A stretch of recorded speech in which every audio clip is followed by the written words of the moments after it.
Hello everyone, welcome back to YouTube channel part to destiny. और आज की video lesson में हम रिफ्लेक्शन क्लास 10th का चैप्टर स्टार्ट करेंगे।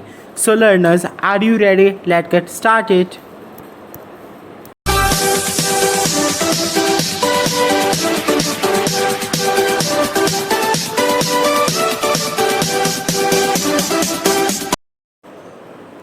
The first question that arrived in your mind when you listen the name of the chapter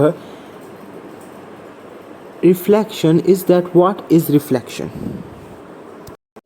It is the phenomena by which a ray of light changes the direction of propagation when it strikes a boundary between different media through which it cannot pass is described as a reflection of light. देखो, इसे समझाने से पहले मैं आपको एक diagram बना के दिखाता हूँ। ये हमने अपना एक प्लेन सरफेस बनाया। ये हमने अपना एक प्लेन सरफेस बनाया जिसके नीचे हमने ऐसे लाइन लाइक स्ट्रक्चर बना दिए। अभी मैं आपको इसका मीनिंग समझाऊंगा। ये हमने एक प्लेन मिरर बनाया है यहाँ पे, और इसके नीचे जो हमने ये लाइन से निकाली है, इसका मतलब है इस साइड से रिफ्लेक्ट नहीं होगा, ये दूसरी साइड से रिफ्लेक्ट होगा। ओके, अब हम इस पे एक बीच में एक लाइन बनाते हैं जो कि परपेंडिकुलर होगी इस प्लेन मिरर से, और वो बनेगी 90 डिग्री पर। ओके, और इस लाइन को हम क्या कहते हैं? इस लाइन को हम बोलते हैं नॉर्मल।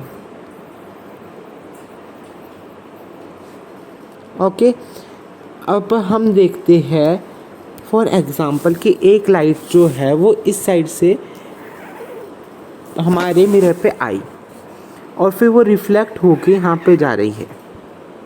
वो आई और फिर एकदम वो बेंड हो गई। ठीक है, जिस साइड से आई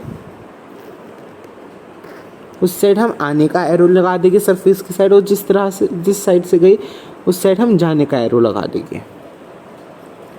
ठीक है, अब हम जो आई है उसका नाम देंगे इंसिडेंट रे।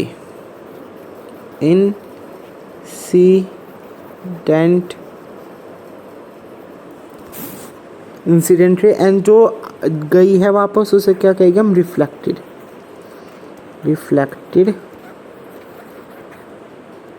रे। ठीक है, समझ गए? अब हम एक और चीज़ देखते हैं कि जो एंगल बनेगा इंसिडेंट के और नॉर्मल के बीच में, उस एंगल को हम कहते हैं एंगल ऑफ इंसिडेंट। ठीक है, और जो एंगल हमारा बनता है नॉर्मल और रिफ्लेक्टेड रे के बीच में, उसे कहते हैं हम angle of reflection. I hope this points are clear to you. Let us revise it first of all as it's very important। पहले हमने एक प्लेन मिरर बनाया, उसके ऊपर हमने एक इमेजिनरी लाइन खड़ी कर दी, जिस इमेजिनरी लाइन का हमने नाम दिया नॉर्मल, जो कि प्लेन सरफेस से परपेंडिकुलर है मतलब 90 डिग्री फॉर्म कर रही है। ठीक है, ये बात क्लियर है। फिर हमने कहा कि एक रे ऑफ लाइट जो उस सरफेस पे आ रही है, समझिए यहाँ से एक रे ऑफ लाइट आ रही है और आने के बाद वो मुड़ जाती है दूसरी साइड से। जिस साइड से आ रही है उस साइड से हमने सरफेस की तरफ एरो बना दिया आने के लिए, और जिस साइड से जा रही है हमने वहाँ से जाने का एरो बना दिया, जिससे हमें पता चल जाए ये आ रही है और ये वाली रे ऑफ लाइट जा रही है। जिधर जो रे ऑफ लाइट आ रही है उसका हमने नाम दिया इंसिडेंट रे।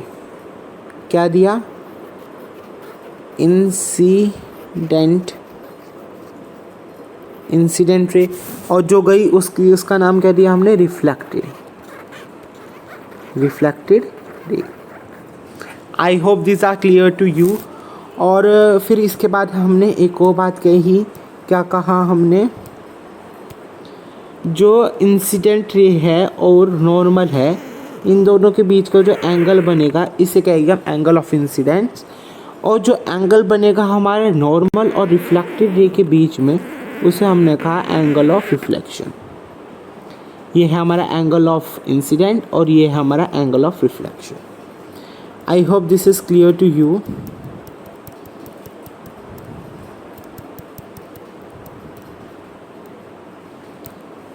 अब हम इसमें देखते हैं डेफिनेशन कहती क्या है। The phenomena by which a ray of light changes the direction of propagation when strike a boundary. ये एक फिनोमिना है जब लाइट अपना डायरेक्शन चेंज कर लेती है किसी बाउंड्री से स्ट्राइक होने के बाद, किसी बाउंड्री को टच करने के बाद, between different media through which it can not pass is describe as reflection. जो वो बाउंड्री है वो उससे पास नहीं हो पाती तो वो दूसरे मीडिया में चली जाती है, जिस तरह की एयर में चली गई, वाटर में चली गई, वैक्यूम में चली गई, गैस में चली गई। Describe as the reflection of light, उसे हम रिफ्लेक्शन ऑफ लाइट कहते हैं। इसे हम एक बार फेयर फिगर से समझते हैं, फेयर डायग्राम से समझते हैं। जो हमारी रे ऑफ लाइट आई हमने उसे क्या नाम दिया, इंसिडेंट रे। जो हमारी रे ऑफ लाइट गई उसे हमने क्या नाम दिया, रिफ्लेक्टेड रे। जो बीच में लाइन थी उसे हमने क्या नाम दिया था, नॉर्मल। ठीक है। और किस पे स्ट्राइक हो रही थी, एक प्लेन मिरर पे हो रही थी। Angle between incident ray and normal is known as angle of incidence. Angle between normal and reflected ray is angle of reflection. ठीक है। अब हम यहाँ पे देखते हैं जो हमारी इंसिडेंट रे आई थी, जो हमारी इंसिडेंट रे यहाँ पे आ रही है वो एक बाउंड्री पर एक मीडियम है, ये हम कह सकते हैं, या ये एक बाउंड्री है जिस पे स्ट्राइक हो जाती है। अब ये प्लेन मिरर को अक्रॉस नहीं कर पाती, पार नहीं कर पाती। ये ऐसा नहीं है कि सीधी आ रही है तो वो सीधा ऐसे चली जाएगी, वो नहीं जा पाती और वो अपनी डायरेक्शन चेंज कर लेती है और रिफ्लेक्ट हो जाती है। ठीक है। ये बात समझ में आई आपको? आई होप आपको धीरे धीरे डेफिनेशन क्लियर हो रही होगी। हमने देख लिया एक रे ऑफ लाइट जो थी वो हमारे एक सरफेस पे आकर स्ट्राइक करी, उसने अपनी डायरेक्शन चेंज कर लिया और जो वो बाउंड्री थी वो उसे पास नहीं कर सकती। इसी को हम रिफ्लेक्शन ऑफ लाइट कहते हैं। I hope this is clear to you. Next thing क्या होती है, they are of two types. Reflection is of two types. The first type is regular reflection, also known as specular reflection. Another one is irregular reflection, also known as diffusion reflection. अब हम देखते हैं कि regular reflection और specular reflection होता क्या है। Regular reflection और स्पेकुलर रिफ्लेक्शन, देखो स्पेकुलर रिफ्लेक्शन और regular reflection is the perfect mirror like reflection of light. हम अपना प्रीवियस डायग्राम ही देख लेते हैं। यहाँ पे हमने प्लेन मिरर लिया था और इसमें हमारी किसकी बात हो रही है, मिरर की बात हो रही है। तो हम क्या बोलते हैं डेफिनेशन से, हम डेफिनेशन से के बता रहे हैं स्पेकुलर और जो हमारी रेगुलर रिफ्लेक्शन होती है वो एक प्लेन मिरर पे होती है। मतलब उसका सरफेस कैसा होगा, प्लेन होगा, ग्रीस सरफेस होगा। इस प्लेन मिरर का सरफेस प्लेन होता है ना, इसलिए जब आप हाथ फेरते हो तो बिल्कुल प्लेन फील होता है। और अगर कोई रफ सरफेस हुआ तो आप उस पर हाथ फेरोगे तो आपको रफनेस फील होगी अपने हैंड पे।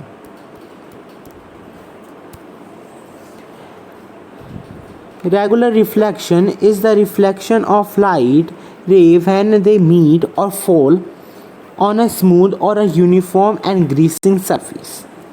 देखो रेगुलर रिफ्लेक्शन स्पेकुलर रिफ्लेक्शन जब होती है जब एक रे ऑफ लाइट जो है वो हमारी रे ऑफ लाइट है, ये हमारी एक प्लेन सरफेस पा रही है। वो सरफेस हमारा स्मूथ भी है और ग्लिसरिंग सरफेस भी है, इस पे आ रही है और इससे रिफ्लेक्ट हो रही है। When incident light rays are reflected in one direction, when a beam of parallel light rays is incident on a smooth plane and reflected ray will also be parallel. इसे समझाने के लिए मैं एक और डायग्राम आपके लिए बनाता हूँ। यहाँ पर हम अगेन एक अपना प्लेन मिरर बना रहे हैं। हमारा ये यहाँ पे है एक प्लेन मिरर, ये हमने प्लेन मिरर के नीचे हमने बना दी लाइन जिससे हमें पता चलता है ये इस साइड से रिफ्लेक्शन नहीं होगा, ये ऊपर वाली साइड से ही रिफ्लेक्शन करेगा। फिर हमने इस प्लेन मिरर पे एक लाइन बना दी जिस लाइन को हमने नाम दिया नॉर्मल, ठीक है। फिर एक रे ऑफ लाइट आ रही थी जिस रे ऑफ लाइट को हम कहते हैं इंसिडेंट, और फिर वो उस प्लेन सरफेस पे टच होने के बाद रिफ्लेक्ट हो गई। अब ऐसा तो है नहीं जब जिस सोर्स से भी हमारी लाइट आ रही है, ऐसा तो है नहीं वो खाली एक इंसिडेंट रे भेजेगा, वो बहुत सारी इंसिडेंट रे भेजेगा। जिस तरह की एक इंसिडेंट रे ये भेजी और वो यहाँ पे आ गई और वो यहाँ से ऐसे रिफ्लेक्ट कर गई। ऐसी और एक और इंसिडेंट रे मान लेते हम, एक और इंसिडेंट रे आ गई और वो फिर आई और फिर वो रिफ्लेक्ट हो गई। अब आप ये एक और चीज़ देख सकते हो कि हर एक incident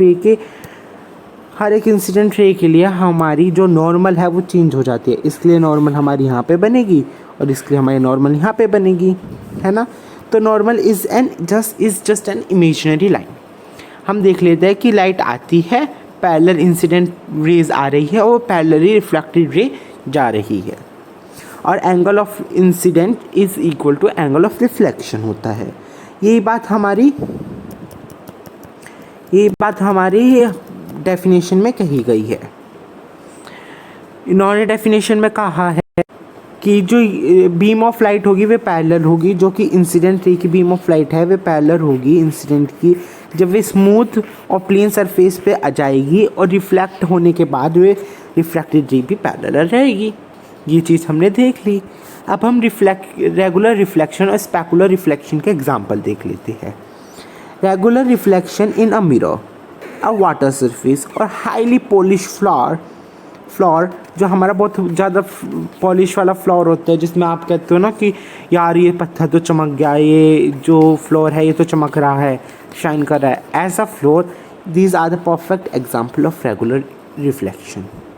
I hope regular reflection आप लोगों को क्लियर होगा।